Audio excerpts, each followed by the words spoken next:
Hello there. A couple of you have asked me to do a video of Pilot Assist 2 in my 2017 Volvo XC90, and here it is. Cruise control is set as 65, and the car has basically been driving itself for the most of the time here. As you can see, it's following the road very closely, or following the lines, basically, we should say. And it's even, making these turns.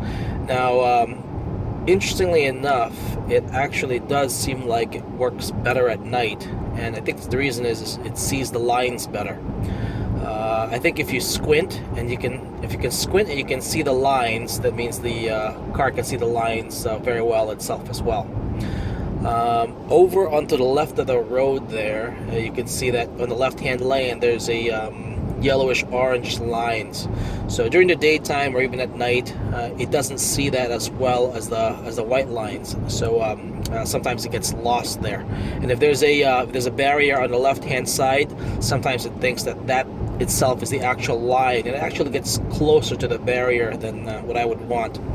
But here on this type of highway, in the middle lane here, where the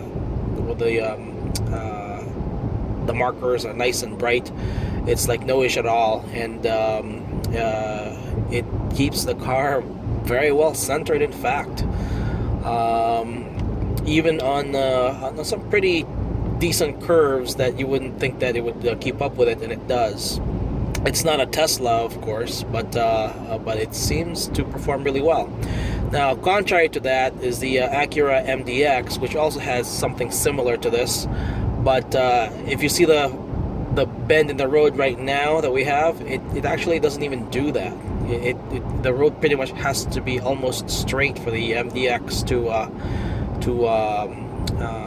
be able to keep it on the road. It doesn't really steer it as well. At least that's what I've noticed when I was driving that car.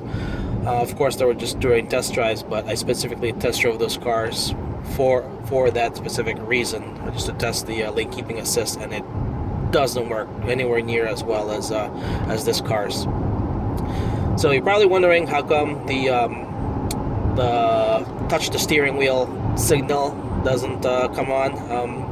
I have a little trick for that. I won't share it. I won't share it for fear of Volvo issuing some kind of software update to eradicate that. So I'll leave that my little secret. I'm sure other people have figured it out too, but essentially I don't even have to touch the steering wheel at all. Of course, I keep a close eye on the road at all times. But in a nutshell, it's for highways like this, where the lanes are nice and bright, going the speed limit pretty much drives itself. This functionality apparently works up until you're like 87-ish miles an hour or something like that. Haven't tested it out, but I believe that's what the manual states. And it's been pretty good. It's been really, really pretty good. I've been very happy with this feature. So hopefully that helps. And any comments, feel free to ask me or tell me. Bye.